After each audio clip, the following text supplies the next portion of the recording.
Hello and welcome to my PowerPoint where I'm going to be talking about privacy issues of the digital age, understanding the challenges and implications presented by Kyler Drake in the great month of October.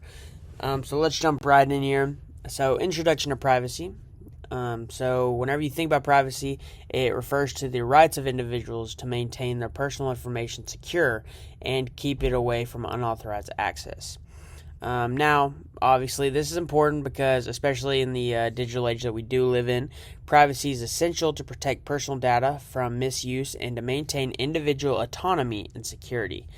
A lot of people don't understand that, but it's kind of important to maintain your privacy, or else you're going to have all of your personal information spread.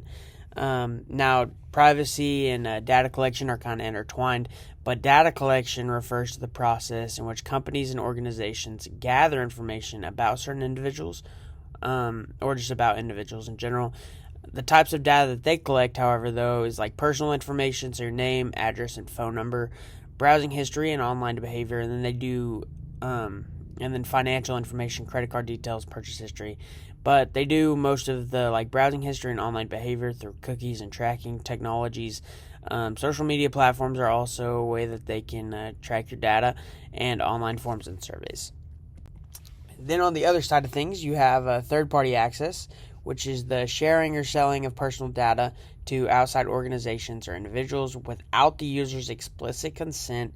Now, this happens because companies often monetize user data, and they sell it to the advertisers, the data brokers, and then the other third parties. Now, the risks of this are loss of control over personal information, increased risk of identity theft and fraud, and unwanted targeting, advertising, and invasion of privacy. Now, speaking of invasion of privacy, it's time to talk about the overview of the privacy laws. Laws and regulations designed to protect personal information and ensure privacy. Some key examples: the General Data Protection Regulation, a comprehensive data protection law in the European Union that gives individuals more control over their data.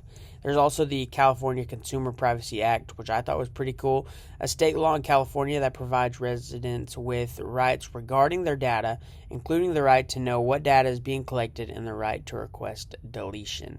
And then finally, we have effectiveness and challenges.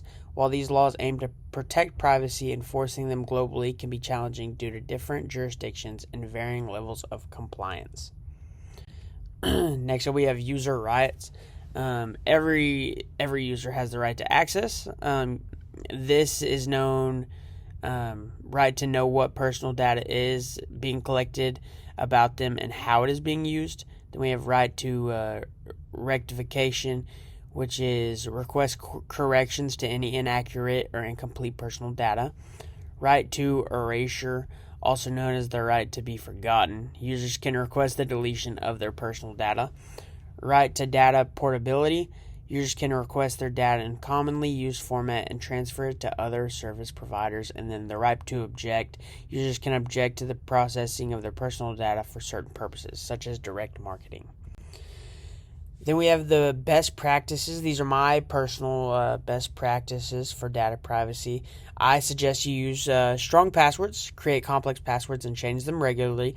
Enable two-factor authentication. You definitely want to have more than one way to log in if you can, but it also makes it harder for somebody that is trying to break into your account to not have that extra support that you do to be able to get into your account. Be cautious whenever you share personal info. Just don't share it at all, plain and simple. Make sure that your devices are all up to date with their softwares, and then review the privacy settings just to check over and glance and make sure that you're doing everything that you should be doing okay. And finally, to conclude, we will talk about we highlight the importance of the data privacy and security. Then we discussed the practices for safeguarding personal and organizational data, explored the significance of compliance with data protection regulations, and then finally I provided some tips for maintaining secure digital environments. So my final thoughts on this: ensure data privacy and security is essential for building trust and protecting sensitive information. So I just want to say thank you for listening to my PowerPoint. My name is Kyler Drake, and I hope to hear some feedback from everybody in the future. Thank you.